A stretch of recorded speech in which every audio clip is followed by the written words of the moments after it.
Assalamualaikum warahmatullahi wabarakatuh. Oke, kali ini kita masih di ilmu dasar keperawatan 1 terkait tentang pembelajaran anatomi fisiologi sistem endokrin. Masih bersama saya, Sandra di Medical Surgical Nursing Department. Oke, kita masuk ke struktur kelenjar endokrin. Ya,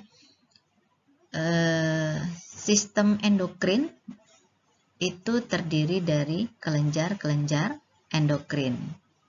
Ya, nah kelenjar endokrin itu apa? Ya, yaitu merupakan sekelompok susunan sel yang mempunyai susunan mikroskopis sederhana.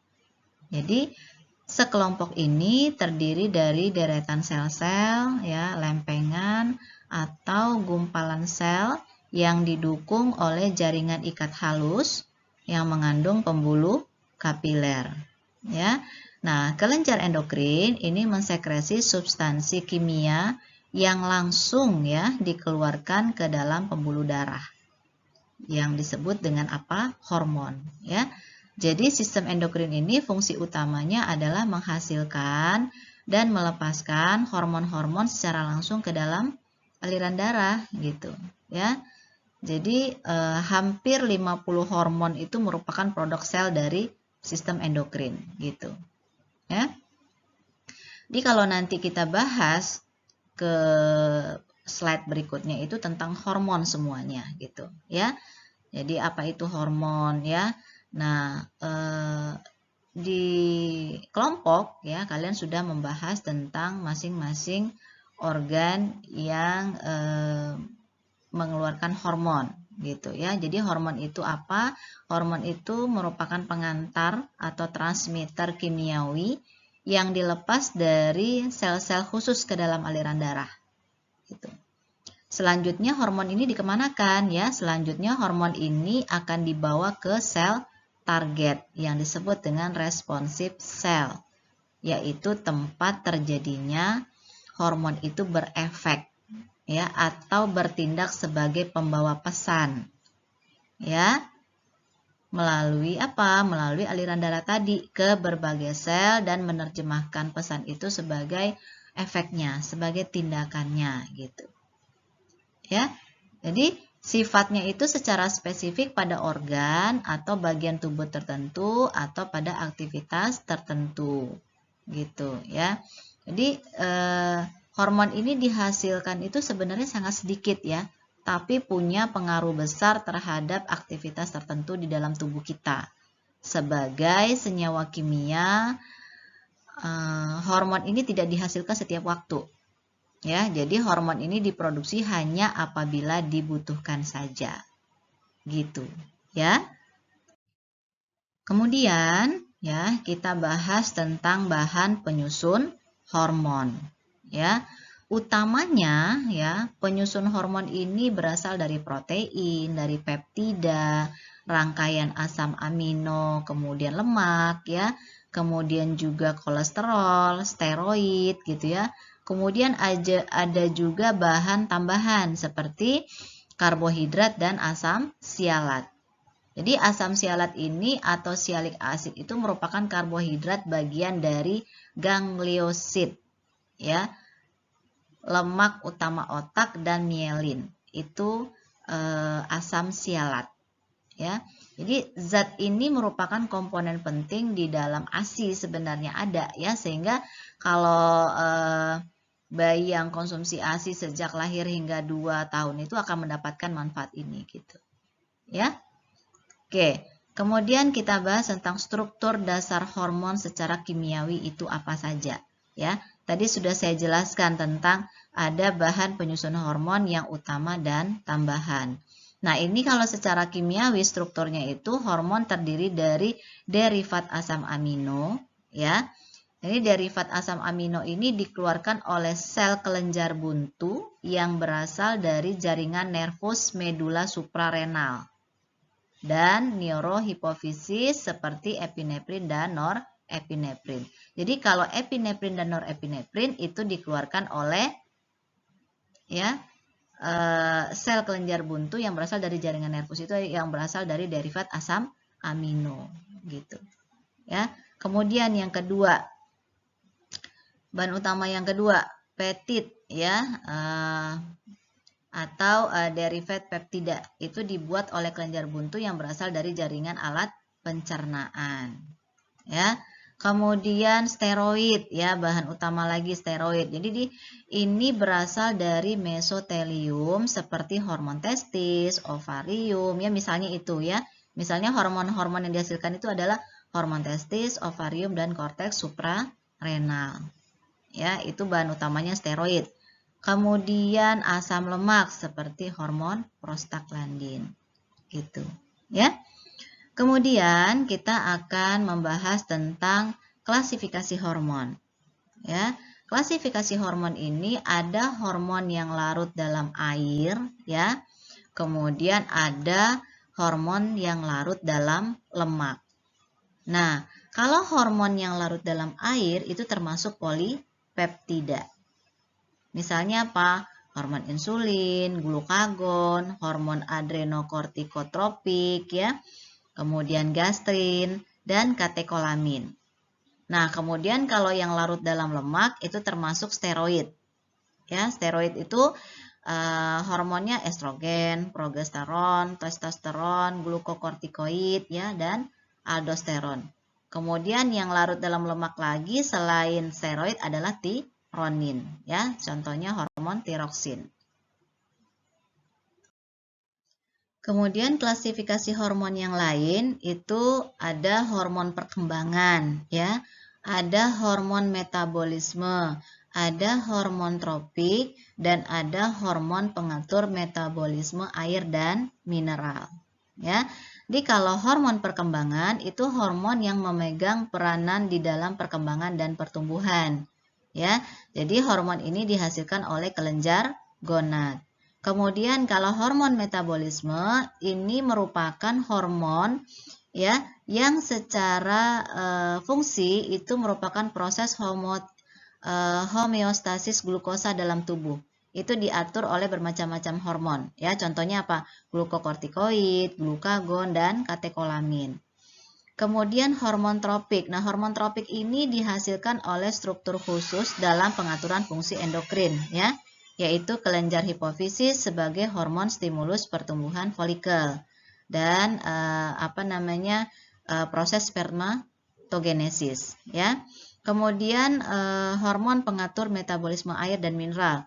Nah, ini contohnya adalah kalsitonin, kalsitonin yang dihasilkan oleh kelenjar tiroid untuk mengatur metabolisme kalsium dan fosfor.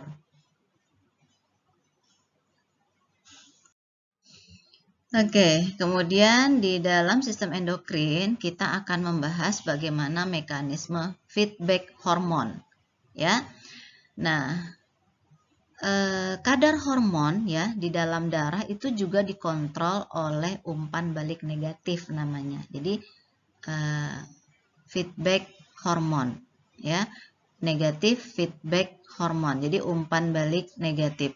Jadi manakala kadar hormon itu telah mencukupi untuk menghasilkan efek yang dimaksudkan, maka kenaikan kadar hormon itu lebih jauh bisa dicegah dengan apa? Dengan cara umpan balik negatif. Gitu maksudnya, Jadi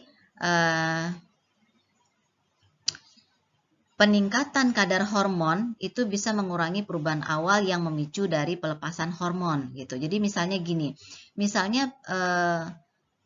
pesekresi ACTH dari kelenjar pituitari anterior itu merangsang pelepasan kortisol dari korteks adrenal.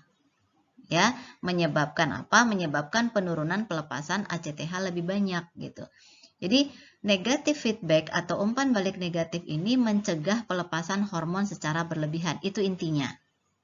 Sedangkan positif feedback atau umpan balik positif itu menyebabkan kebutuhan meningkat. Namun bila sudah tercapai sesuai target, maka akan dilakukan negatif feedback. Jadi gitu. Nah, variasi siklus pelepasan hormon itu jadi bervariasi setiap periode pelepasannya. Jadi bisa karena perubahan musim, bisa karena tahap perkembangan, bisa karena penuaan gitu. Ya, jadi intinya kadar substansi dalam darah itu selain hormon juga memicu pelepasan hormon dan dikontrol melalui sistem umpan balik gitu. Ya.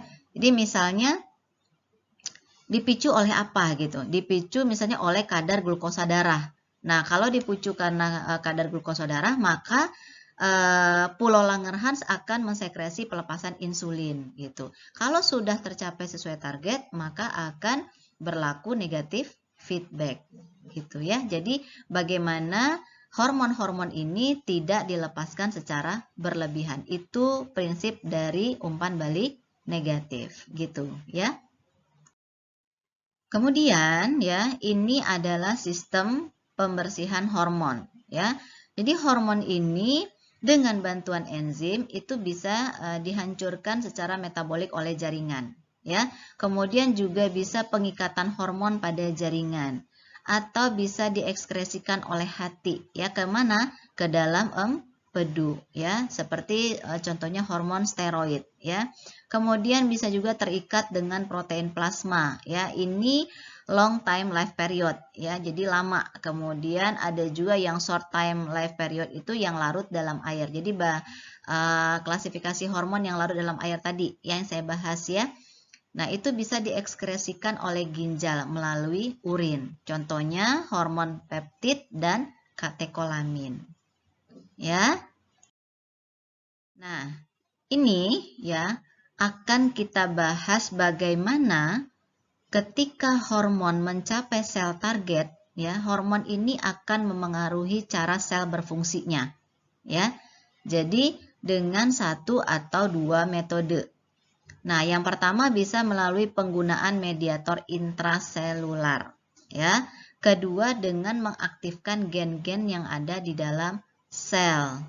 Nah, salah satu mediator intraseluler itu adalah siklik adenosin monofosfat atau CAMP. Ya, yang berikatan dengan permukaan dalam dari membran sel. Ya. Nah, ketika hormon melekat pada sel, kerja sel akan mengalami sedikit perubahan. Misalnya begini, ketika hormon pankreatik, misalnya gitu ya, ketika hormon pankreatik glukagon itu berikatan dengan sel-sel hepar, maka kenaikan kadar AMP meningkatkan pemecahan dari glikogen menjadi glukosa. Jadi ada perubahan ya. Nah, jika hormon mengaktifkan sel dengan berinteraksi dengan gen, ya tadi yang cara kedua, maka gen akan mensintesa messenger RNA atau yang dikenal dengan mRNA. Ya, nah pada akhirnya akan menjadi protein atau misalnya sebagai enzim atau steroid. Ya, nah substansi inilah yang memengaruhi reaksi dan proses dari seluler, gitu. Ya.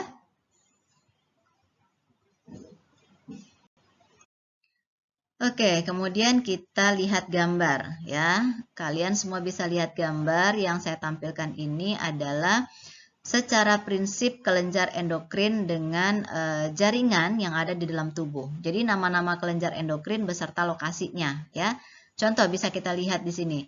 Yang berlokasi di kepala atau dasar otak itu adalah hipotalamus dan hipofisis ya, atau pituitary gland ini ya. Kemudian yang berlokasi di leher itu adalah tiroid dan paratiroid ya, paratiroid gland kemudian tiroid gland. Kemudian secara sekunder ya, secara sekunder ada juga hormon yang berlokasi di gastrointestinal ya, contohnya ventriculus, duodenum dan pankreas. Kemudian yang dekat kidney ya, dekat ginjal itu suprarenal, adrenal ya. Itu terletak itu pada kutub atas ginjal kiri dan kanan gitu. Ya. Kemudian apa ini lagi? Yang berlokasi di daerah pelvis ya. Yang berlokasi di daerah pelvis itu adalah ovarium. Kemudian yang berlokasi di inguinal itu adalah testis. Ya. Oke, kita bahas pertama tentang hipotalamus, ya, hipotalamus dan hipofisis. Bisa dilihat di gambar bahwa hipotalamus dengan hipofisis ini saling berhubungan, ya. Oke, hipotalamus itu merupakan pusat tertinggi, ya, pusat tertinggi sistem kelenjar endokrin yang menjalankan fungsinya melalui hormonal dan saraf, ya. Jadi, hormon yang dihasilkannya adalah faktor R atau yang disebut dengan releasing dan I atau inhibiting. Ya. Jadi, yang melepaskan dan yang menghambat. Ini mengontrol sintesa dan sekresi hormon hipofisis anterior. Ya. Sedangkan kontrol terhadap hipofisis posterior itu melalui kerja saraf. Gitu. Ya, itu saling berhubungannya hipotalamus dan hipofisis. Kemudian kelenjar hipofisis atau kelenjar pituitari. Nah, dia ini disebut sebagai master gland ya, karena mensekresi hormon yang selanjutnya akan mengendalikan sekresi hormon oleh kelenjar endokrin lainnya. Gitu, ya. Nah, kalau dibahas tentang hipofisis atau kelenjar pituitari, itu kalian sudah harus mengetahui morfologinya, ya, ukuran dan lokasinya. Nah, kelenjar hipofisis ini adalah organ yang berbentuk oval sebesar kacang, ya, dengan berat hanya 0,5 gram. Nah, organ ini melekat di bagian dasar hipotalamus otak, ya, pada batang. Jadi pada batang otak yang disebut dengan infundibulum atau batang hipotalamus. Ini ya, seperti gambar ya. Jadi hipotalamus atau hubungannya dengan hipofisis. Ya, karena memang letaknya itu pada lekukan yang berbentuk pelana itu di tulang sphenoid, ya, selat tursika. Ya, dan terbungkus dalam perpanjangan dura mater di otak, ya, di batang otak. Oke, nah, divisi kelenjarnya, ya, divisi kelenjarnya itu ada lobus anterior, ya, ini lihat gambar ya, ada adenohipofisis, ya. Kemudian apalagi nih, pars yang adenohipofisis ini ada pars tuberalis, ada pars intermedia, dan ada pars distalis. Bagian ini maksudnya ya. Kemudian ada neurohipofisis ya. Nah, jika kita bahas ya satu-satu. Kalau adenohipofisis ya, ini terdiri dari beberapa bagian. Jadi kalau yang pars distalis ya, bagian yang ujung ini adalah tonjolan lobus anterior. Lihat gambar. Ya. Kemudian kalau yang tuberalis ini pada manusia itu tereduksi menjadi lempeng tipis sel-sel epitel ya pada bagian atas bagian distalis. Ya. Nah, bisa terlihat itu sangat jelas pada janin, tapi nanti akan tereduksi juga ya pada usia dewasa. Kemudian yang lobus posterior. Jadi kalau anterior itu adenohipofisis, yang posteriornya adalah neurohipofisis. Kalau yang posterior itu tersusun dari paranervus ya, terhubung langsung dengan hipotalamus di otak. Dan infundibulum atau batang saraf yang menghubungkan neurohipofisis dengan otak. Ya. Paham ya?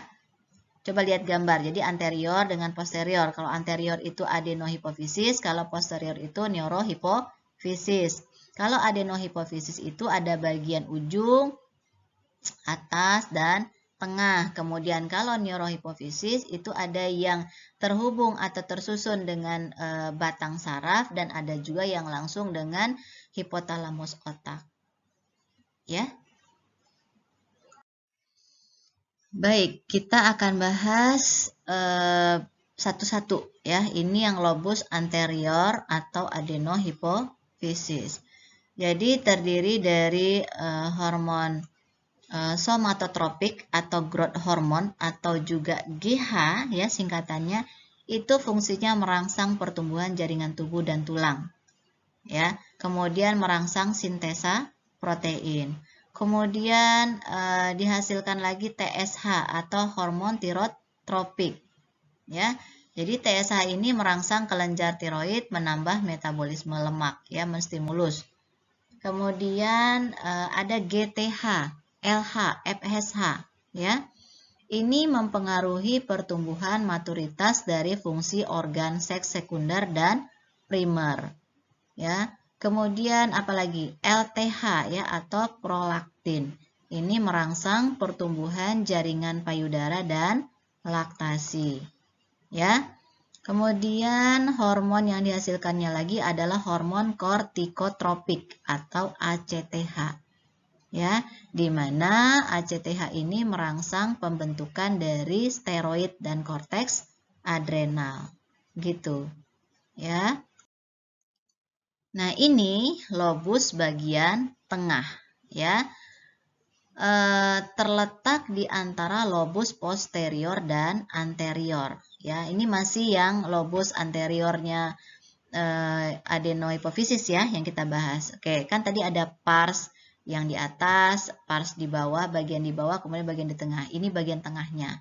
Ya, jadi menghasilkan MSH atau yang disebut dengan melanotropin atau juga melanocyte stimulating hormone. Ya, fungsinya merangsang atau menstimulus melanogenesis atau pembentukan pigmen melanin untuk warna kulit. Jadi dia ini memberi warna gelap pada kulit. Ya, selain itu juga menghasilkan endorfin, ya, yang mengendalikan reseptor rasa nyeri. Gitu. Ya, jadi makin banyak melanin kalau terkait dengan warna kulit, itu akan makin hitam pigmen kulitnya. Kalau makin sedikit melaninnya, maka makin putih pigmen kulitnya, gitu, ya. Kemudian ini lobus posterior, ya. Jadi lobus posterior ini hormon yang dihasilkannya adalah oksitosin dan ADH atau antidiuretik hormon, atau juga yang disebut dengan vasopresin.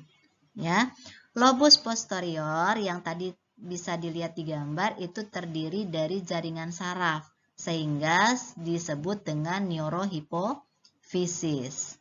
Ya, nah hormon yang dihasilkannya ini adalah kalau oksitosin itu merangsang pengeluaran ASI. Ya, kontraksi uterus, ya, kemudian terlibat dalam transport sperma dalam traktus reproduksi, ya, kemudian juga sebagai regulasi dari kontraksi rahim, ya. Kemudian ADH ini mencegah agar urin yang keluar tidak terlalu banyak. Jadi dengan cara meningkatkan reabsorpsi air, ya, oleh tubulus distal ginjal, ya, dan tubulus choleductus, sehingga menurunkan produksi urin. Gitu cara kerjanya, ya. Oke, tadi kita telah bahas tentang hipotalamus dan hipofisis.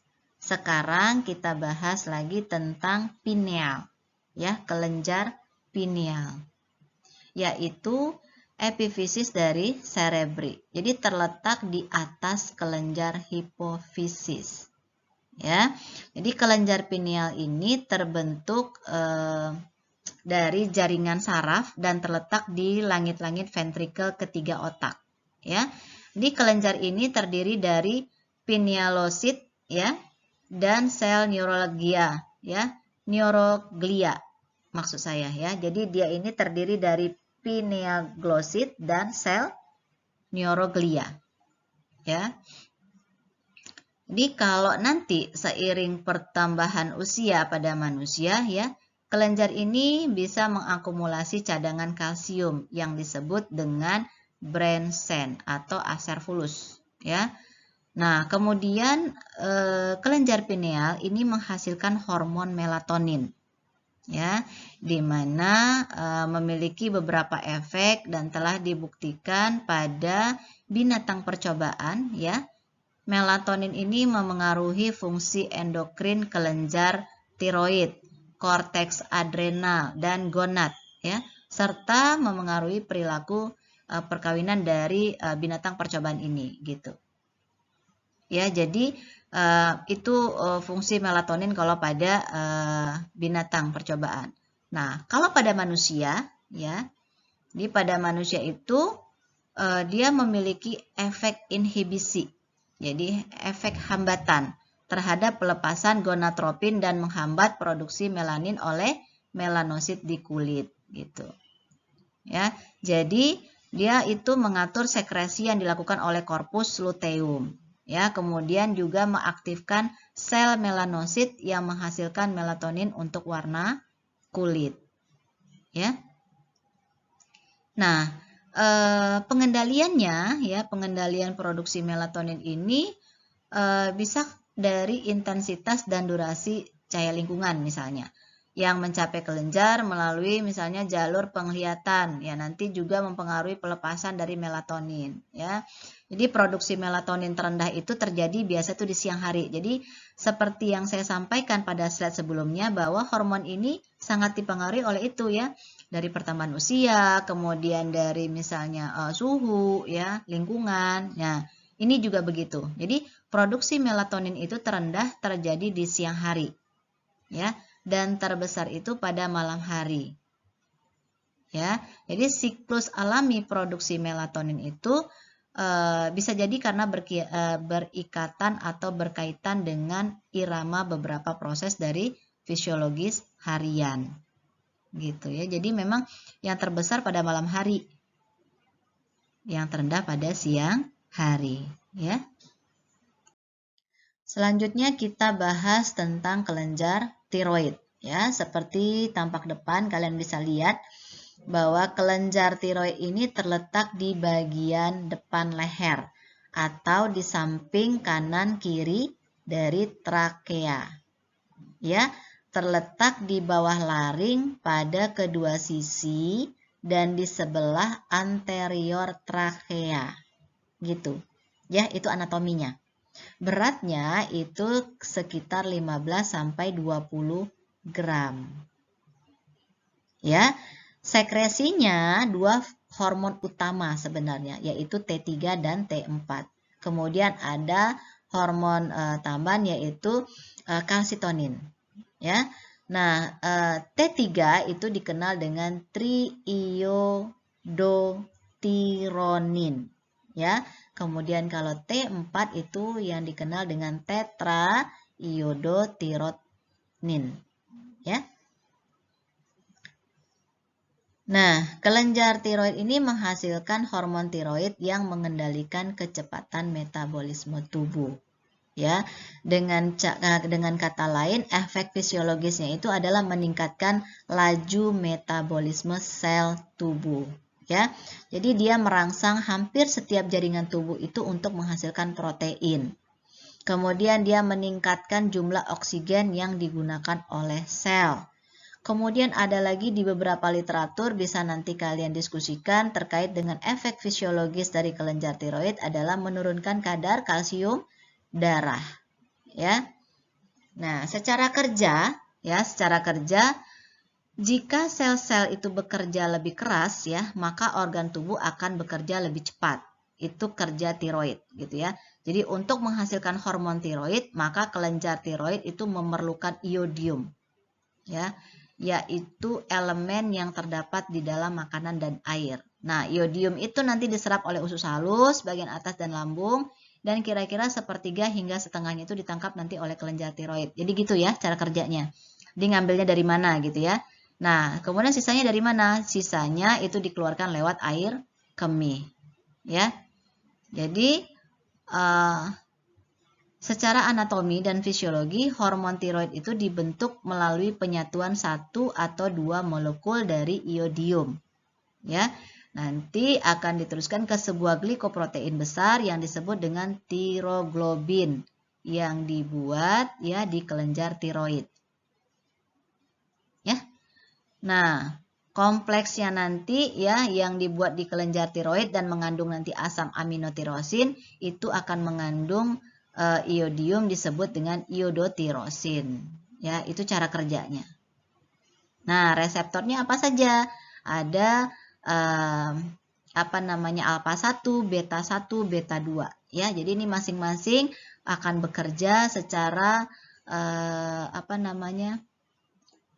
simultan ya. Jadi kalau alpha 1 itu terdistribusi luas, kemudian dia itu ada terekspresi tinggi itu di otot, jantung dan skeletal.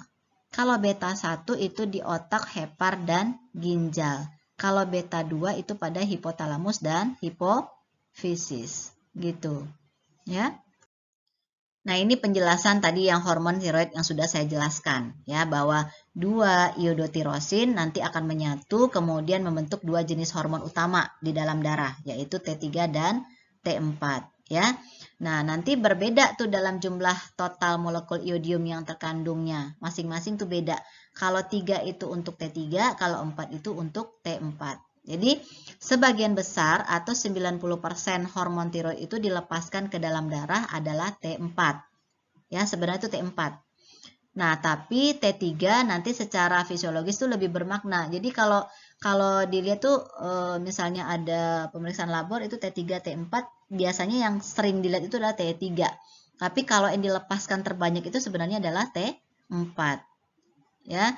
Jadi nanti baik T3 ataupun T4 itu akan dibawa ke sel-sel saringan, maksud saya sel-sel sasaran ya, ke oleh suatu protein plasma. Gitu. Ya. Nah, ini adalah hormon tambahan yang dihasilkan oleh tiroid selain T3 dan T4, yaitu kalsitonin, ya. Di kalsitonin ini adalah distimulasi oleh peningkatan kalsium plasma. Ya, jadi dia bisa menurunkan konsentrasi plasma kalsium. Ya. Nah, ini penjelasan yang saya sampaikan tadi terkait dengan sel-sel sasaran. Ya. Jadi gini, sel-sel sasaran untuk hormon tiroid itu hampir semua sel itu di dalam tubuh, ya. Jadi itu sel-sel sasaran. Hampir semua sel di dalam tubuh itu adalah sel sasarannya hormon tiroid, ya. Jadi apa namanya? Bertujuan untuk meningkatkan penggunaan energi oleh sel, ya. Terjadi misalnya apa namanya? Kemudian tujuannya lagi peningkatan laju metabolisme basal tubuh. Kemudian tujuan lagi pembakaran kalori dan peningkatan produksi panas oleh setiap sel, gitu. Ya. Jadi bagaimana hormon tiroid ini bisa meningkatkan responsivitas sel-sel sasaran terhadap misalnya katekolamin gitu ya, sehingga bisa meningkatkan frekuensi jantung gitu. Atau misalnya bisa meningkatkan responsivitas dari emosi ya. Kemudian bisa juga meningkatkan kecepatan dari depolarisasi otot rangka ya. Jadi hampir semua sel tubuh itu membutuhkan atau dibutuhkan untuk fungsi hormon pertumbuhan gitu. Ya. Nah, ini merangsang tadi sel-sel sasaran untuk hormon tiroid itu sama ya. Bukan sama, maksudnya hampir semua sel di dalam tubuh, yaitu sel sasarannya. Jadi merangsang, tadi saya sampaikan terkait mengatur kegiatan metabolisme, ya. Kegiatan metabolik atau metabolisme ini misalnya pada hati, misalnya itu adalah glikogenolisis, ya. Atau misalnya di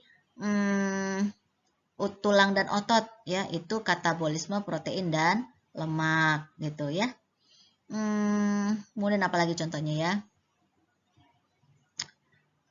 Misalnya merangsang sekresi growth hormone gitu bisa juga. Kemudian memengaruhi perkembangan susunan saraf, ya.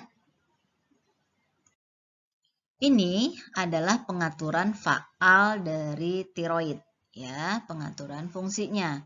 Jadi tubuh ya, ini memiliki mekanisme yang rumit untuk menyesuaikan kadar hormon tiroid.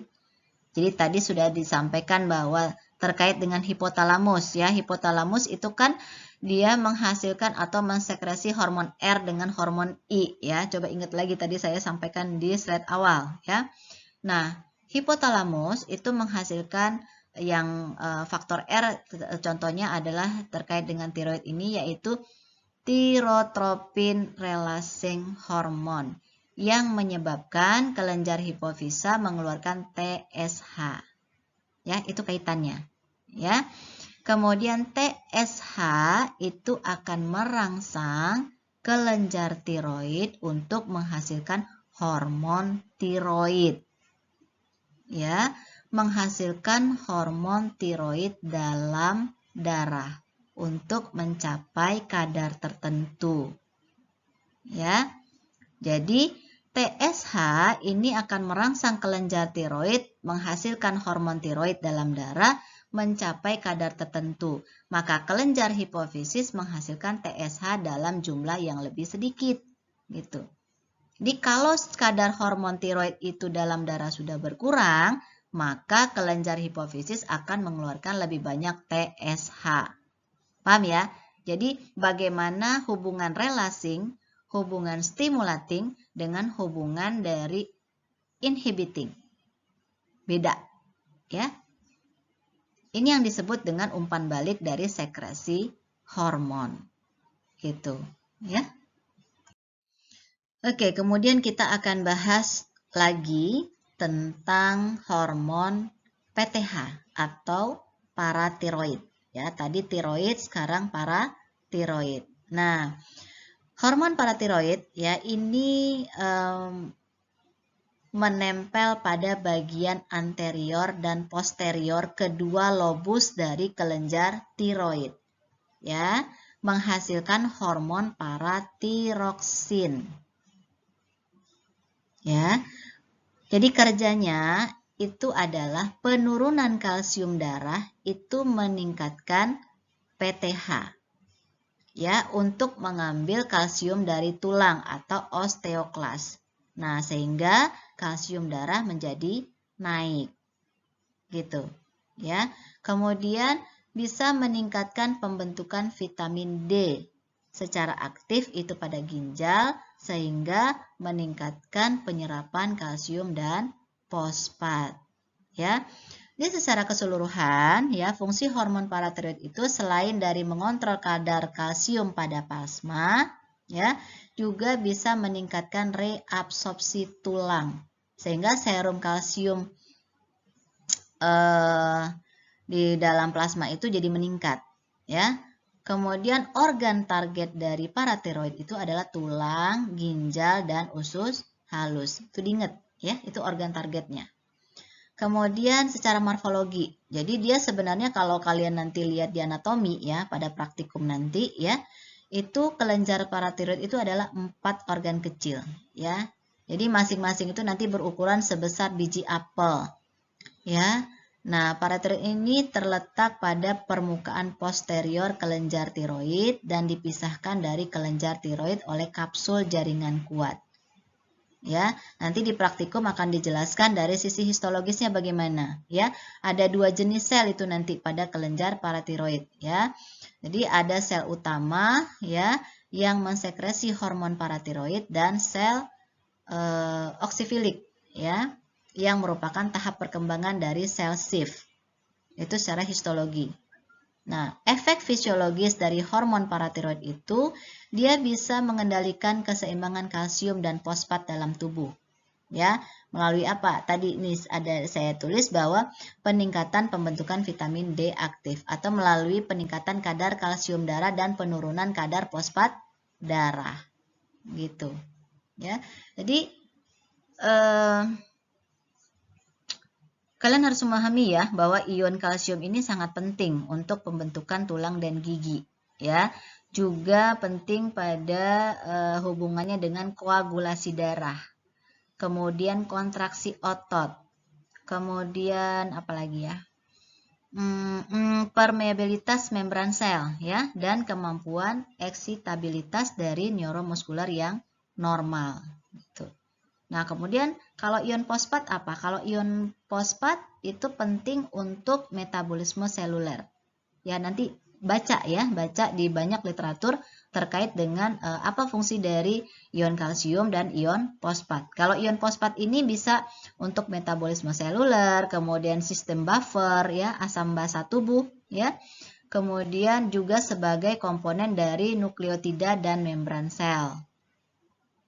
Ya. Oke. Jadi secara umum atau yang perlu kalian ingat bahwa paratiroid hormon ini meningkatkan kadar kalsium darah itu melalui 3 mekanisme. Ya, tolong dipahami ya.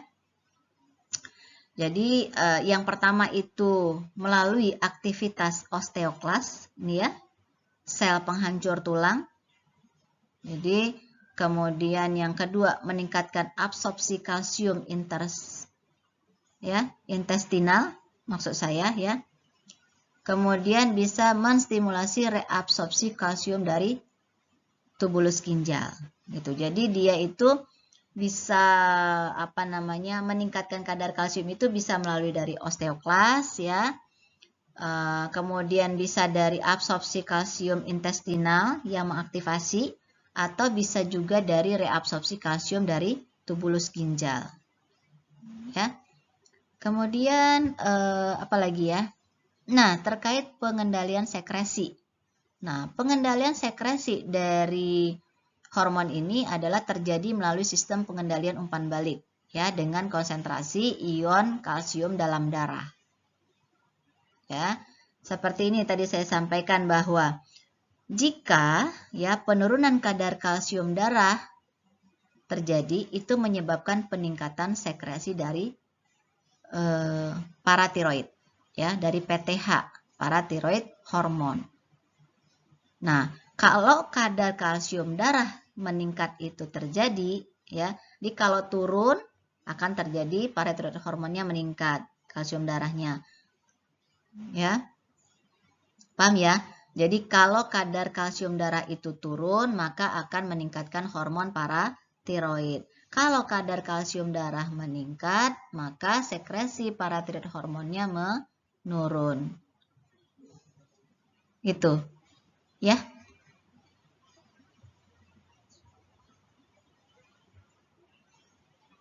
Nah, kalau tadi kalian simak ya penjelasan saya terkait dengan kalsitonin ya, bahwa kalsitonin itu kan diproduksi oleh tiroid ya. Ini kerjanya itu adalah berbanding terbalik dengan paratiroid hormon ya. Jadi kalsitonin ini kan diproduksi oleh sel parafolikular kelenjar tiroid ya. Jadi dia itu berantagonis langsung dengan paratiroid hormon. Kalau tadi paratiroid hormon itu meningkatkan kalsium darah, maka kerjanya kalsitonin ini adalah menurunkan kalsium darah, gitu.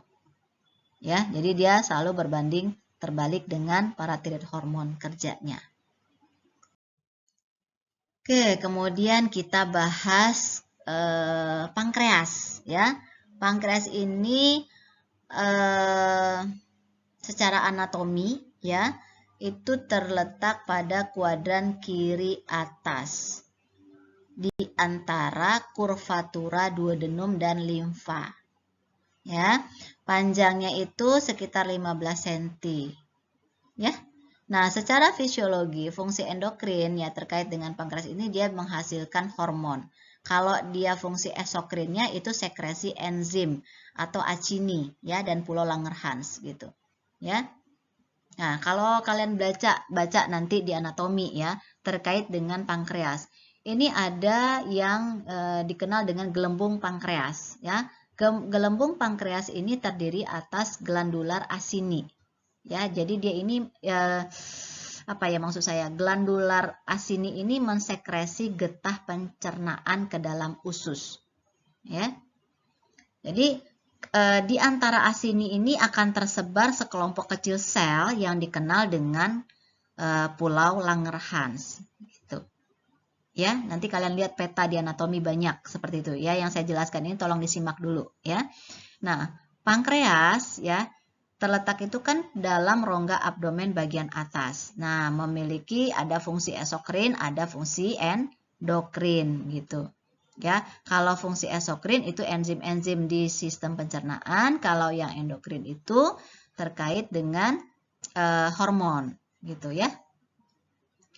Nah, kalau pankreas ya, saya bahas sedikit tentang eksokrin ya.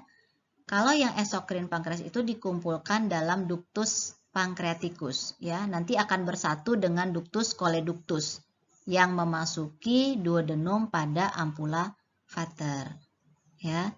Nanti kalian buka ya anatomi pankreas ya, supaya lebih memahami, nanti kita bahas di praktikum ya.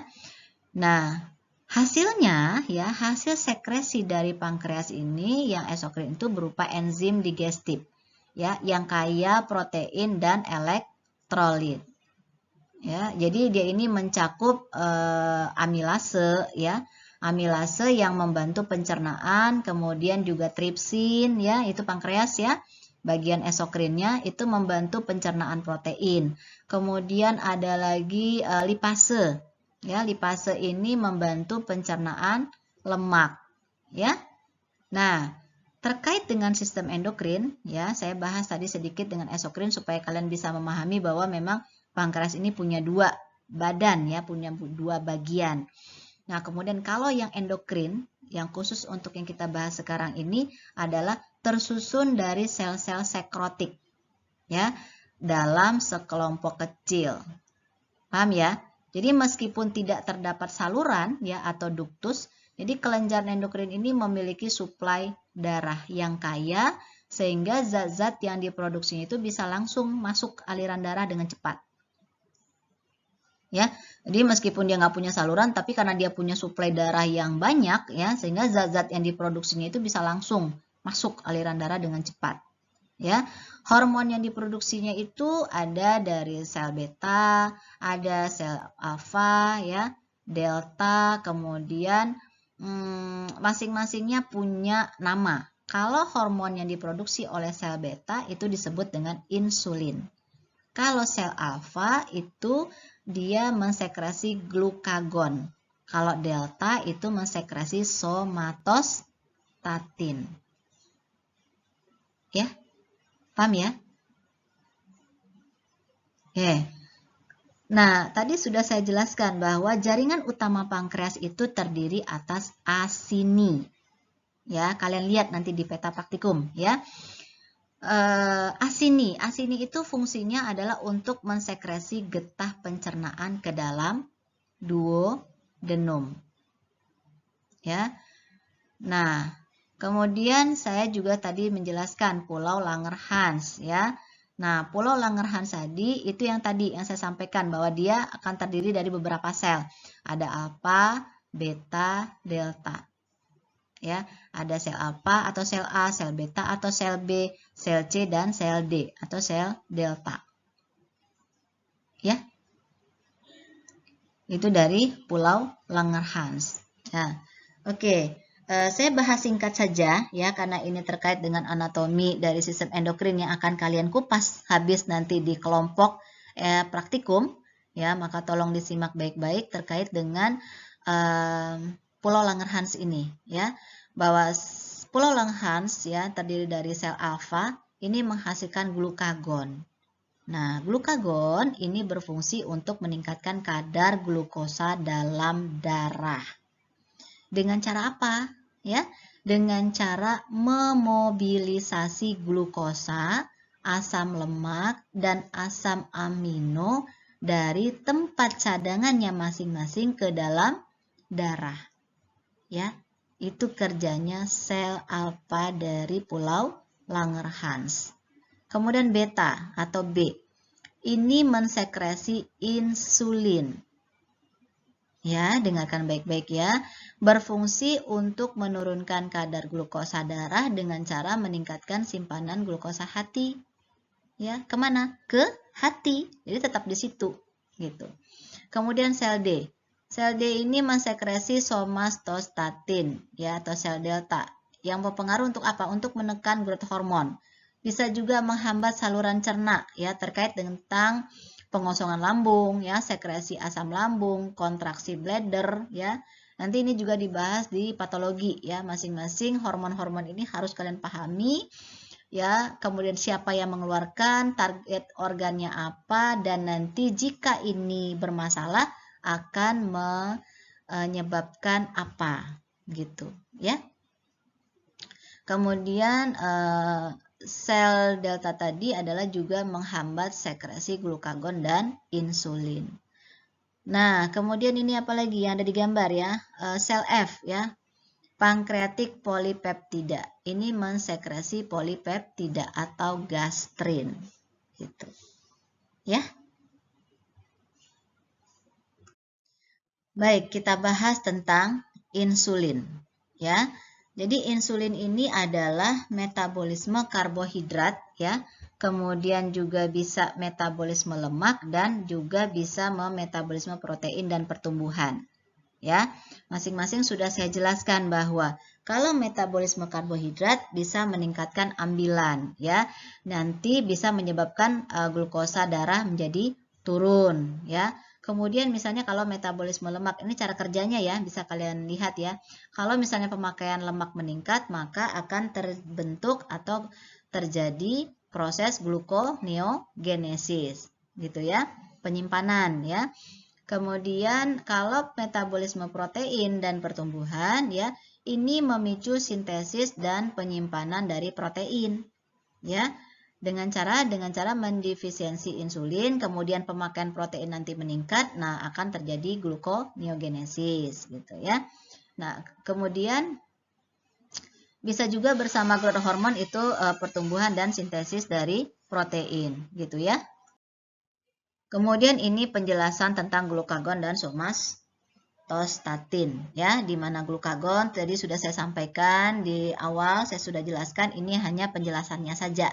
Ya, bahwa glukagon itu memetabolisme glukosa dan meningkatkan persediaan lemak ya. Kalau somatostatin itu menghambat growth hormone, kemudian menurunkan dengan cara misalnya menurunkan penggunaan nutrisi gitu ya, atau misalnya menurunkan motilitas lambung dan usus gitu. Nah, ini penjelasannya ya. Oke, lebih lanjut kita akan membahas tentang kelenjar adrenal. Ya, tadi sudah kita bahas apa tadi itu mulai dari awal, hipotalamus, hipofisis, kelenjar pineal ya, kemudian pankreas ya. Nah, sekarang ini adalah kelenjar adrenal. Oh ya, juga tadi sudah dibahas tiroid, paratiroid ya. Oke, kemudian lanjut kelenjar adrenal. Nah, kelenjar adrenal ini terletak di kutub atas kedua ginjal, sehingga disebut juga dengan kelenjar suprarenal. Ya, nah kelenjar adrenal ini terdiri dari dua lapis, ada yang medula dan ada yang korteks. Ya, hormon dari kelenjar adrenal, ya ini yang pertama tadi medular ya. Kalau hormon medular ini disekresi oleh sel-sel kromafin medula adrenal ya. Untuk apa? Untuk merespon stimulus organ lionik simpatis. Gitu ya. Di hormon ini meliputi katekolamin ya, kemudian epinefrin, kemudian juga urineprin. Nah, kalau epinefrin dan norepinefrin ini memiliki perbedaan efek fisiologis ya. Ya, nanti kalian buka buku anatominya ya. Saya jelaskan hanya terkait dengan pembukaan saja ya. Belajar mandirinya tuh kalian semua. Nanti kita akan kupas habis di praktikum ya. Oke, epinefrin dan norepinefrin itu akan memiliki perbedaan efek fisiologis yang berkaitan dengan kedua jenis reseptornya ya. Jadi misalnya alfa dengan beta. Jadi terletak itu pada membran sel targetnya. Jadi fungsinya apa? Fungsinya untuk mempersiapkan tubuh ya terhadap aktivitas fisik yang merespon stres ya. Bisa juga karena kegembiraan, atau bisa juga karena latihan ya, atau karena penurunan kadar gula darah gitu. Ya. Kemudian dari hormon kortikal adrenal ya, tadi yang medular ya. Kalau yang adrenal ya, adrenal itu berlawanan dengan hormon medular. Ya. Apa namanya? Secara fungsi ya, itu merupakan bagian dari sistem saraf otonom. Jadi kalau mineralokortikoid disintesis dalam zona glomerulosa ya. Kemudian aldosteron ya, apa namanya, kalau aldosteron itu mengatur keseimbangan air dan elektrolit ya melalui pengendalian kadar natrium dan kalium dalam darah gitu ya. Di kalau tadi ini dibahas di medula adrenal itu 90% epinefrin ya. Sisanya adalah norepinefrin. Kalau di korteks itu adalah kortikosteroid atau mineralokortikoid ya, atau glukokortikoid dan androgen ya. Jadi kalau glukokortikoid ini disintesis dalam zona vasikulata. Ya.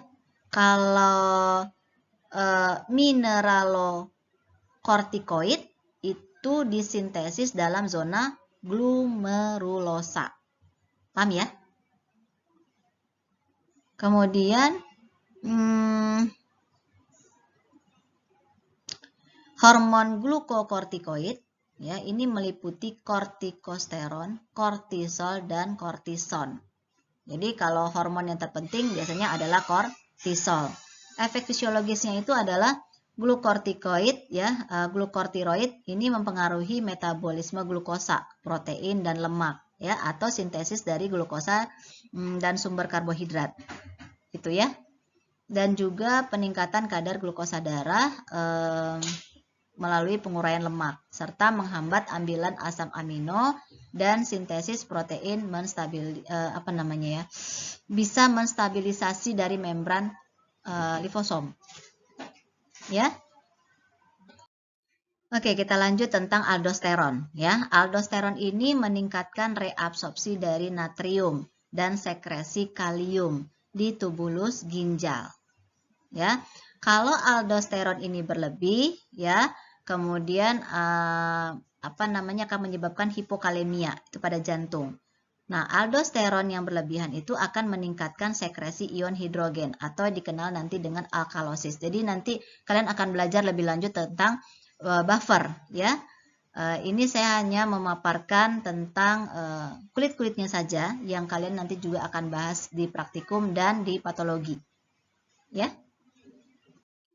Kemudian kortisol, ya. Tadi sudah saya jelaskan juga bahwa fungsi-fungsi mereka ini adalah terkait dengan percepatan metabolisme. Kalau kortisol ini adalah metabolisme karbohidrat, protein, lemak, dan juga mengatasi stres dan inflamasi. Ya. Kemudian lanjut tentang kelenjar timus, ya. Kelenjar timus ini terletak di dalam mediastinum di belakang tulang sternum. Ya darling ya, nanti baca buku anatomi ya. Dia menghasilkan hormon timus gitu ya. Kelenjar timus menghasilkan hormon timus. Jadi hormon timus ini hanya dijumpai pada anak usia di bawah 18 tahun. Jadi ukurannya pada bayi itu kira-kira 10 gram, bertambah nanti pada masa remaja 30-40 gram, kemudian nanti akan berkerut sendiri gitu ya. Nah, faktor yang diproduksi oleh kelenjar ini adalah meliputi 6 peptid ya, yang secara kolektif nanti disebut dengan timosin. Nah, fungsinya itu bisa mengaktifkan pertumbuhan badan ya, mengurangi aktivitas kelenjar kelamin ya, kemudian mempersiapkan proliferasi dan maturasi dari sel-sel. Gitu. Ya. Nah, ini adalah kelenjar tambahan pada sistem endokrin atau kelenjar gonad ya. Terkait dengan kelenjar endokrin yang berhubungan dengan reproduksi manusia, ya, kalau pada wanita itu adalah ovarium, kalau pada pria itu adalah testis. Kelenjar testis ini terletak di dalam skrotum. Kalian ingat anatomi fisiologi reproduksi yang kemarin, ya. Itu bisa kalian buka lagi dan kalian perhatikan lagi pada saat kita praktikum. Itu bisa meningkatkan daya ingat kalian terkait dengan kelenjar gonad ya, dimana untuk pria ya kelenjar testis ini memproduksi sperma untuk reproduksi. Kemudian membentuk testosteron untuk perkembangan otot dan kedewasaan. Kemudian karakteristik kelamin pria, perkembangan otot dan kedewasaan, ya. Nah, kelenjar testis ini terletak di bagian interstisial testis, ya. Kelenjar ini juga dibentuk oleh sel ledik, ingat lagi ya anatomi reproduksinya ya, dan menghasilkan hormon relaksin, kemudian testosteron. Nah, hormon relaksin berfungsinya untuk apa? Berfungsi atau berperan dalam mengatur relaksasi otot-otot yang berkaitan dengan sel kelamin. Kalau yang testosteron itu fungsinya itu untuk pengaturan pembentukan sperma, ya. Kemudian bisa juga dengan pengaturan ciri kelamin sekunder dari pria, ya. Kalau ovarium gimana? Kalau ovarium itu terletak di rongga abdominal yang dekat dengan uterus, ya. Sekali lagi saya sampaikan bahwa kalian perlu ingat lagi anatomi fisiologi reproduksinya, ya. Kemudian hormonnya itu di bawah kontrol dari LH dan FSH dari hipofisis anterior, ya. Jadi kalau estrogen, ya, hormon yang diproduksi adalah estrogen dan progesteron. Paham ya? Jadi kalau estrogen dan progesteron itu punya beberapa fungsi.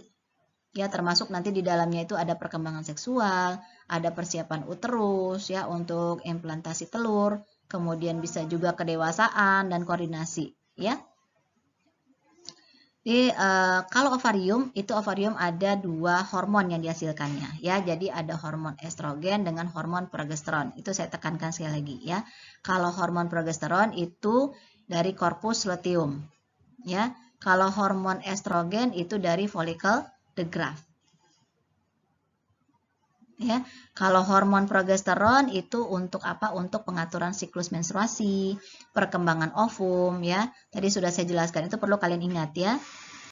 Oke, ini slide terakhir ya. Nah, kalau udah slide terakhir udah lega ya. Terkait dengan sistem endokrin yang banyak banget ya, banyak. Nah, ini adalah ditambahan juga ya, tambahan terkait dengan saluran pencernaan.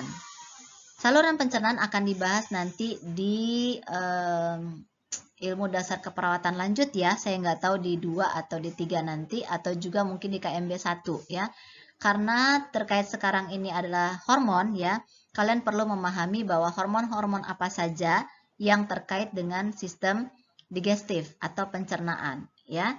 Jadi saluran pencernaan ini mengandung sel-sel pembentuk polipeptida endokrin, ya. Misalnya yaitu apa gitu ya? Sekretin, glukagon, ya, somatostatin dan peptida, ya. Kemudian ada kolecisstokinin, yaitu hormon yang dihasilkan oleh mukosa usus halus, ya. Jadi nanti kalian baca ya. Kemudian apalagi ini ada aktivitas sistem pencernaan ya. Aktivitas sistem pencernaan ini diawasi oleh sistem saraf, ingat ya, dan diatur oleh sistem hormon, gitu. Ya, ini ada tadi saya sampaikan bahwa secara fisiologis ini penting ya untuk merangsang kontraksi dari masing-masing saluran pencernaan. Kayak tadi saya sampaikan bahwa kolecisstokinin ya, CCK. Nih, ada site of production ya. Lokasinya di mana? Yaitu di mukosa duodenum ya. Kemudian target organnya apa saja? Ada di lambung, ada di liver, di hepar, maksudnya ada di pankreas, ya, ada di gallbladder, ya. Aktivitasnya apa saja? Ini sudah saya paparkan, ya. Aktivitasnya misal di sini menghambat aktivitas dari sekresi dari asam lambung, ya. Kemudian bisa juga terkait dengan menstimulus organ kontraksi, ya. Kemudian dan penyimpanan dari kandung empedu, ya. Cairan empedu di kandung empedu gitu maksud saya. Ini ada masih lanjut terkait hormon-hormon yang ada di sistem digestif ya. Ada intestinal gastrin atau gastrin, kemudian ada sekretin, serotonin, somatostatin ya. Kemudian ada vasoaktif intestinal peptid ya. Ini bisa kalian baca saja, nanti kita akan bahas di pembelajaran lebih lanjut. Ya, ini hanya hormonnya. Yang perlu kalian pahami adalah nama hormonnya apa, kemudian berasal dari mana, organ targetnya apa, dan fungsinya apa. Itu saja. Ya. Oke, ini adalah referensi yang bisa kalian rujuk ya terkait tentang sistem anatomi dan fisiologi dari endokrin. Bisa diambil dari Fundamental of Anatomy and Physiology dari Martini dan juga langsung dari endokrin sistemnya ya. Baik, cukup sekian dari saya. Semoga apa-apa yang saya fasilitasi dapat membantu kalian untuk melaksanakan praktikum sistem endokrin ya, dan juga bisa sedikit lebih paham terkait dengan anatomi sistem endokrin ya. Pada prinsipnya kalian ini akan belajar secara mandiri, kemudian akan membahas di diskusi secara berkelompok kecil, kemudian akan kalian diskusikan, kemudian juga akan kalian presentasikan dan kalian akan laksanakan seperti apa hormon masing-masing bekerja dan bagaimana sistem umpan balik dari hormon endokrin ini sendiri. Ya, oke, cukup sekian dari saya. Lebih kurang kalian tetap semangat belajar secara mandiri dan tetap sehat. Oke, assalamualaikum warahmatullahi wabarakatuh.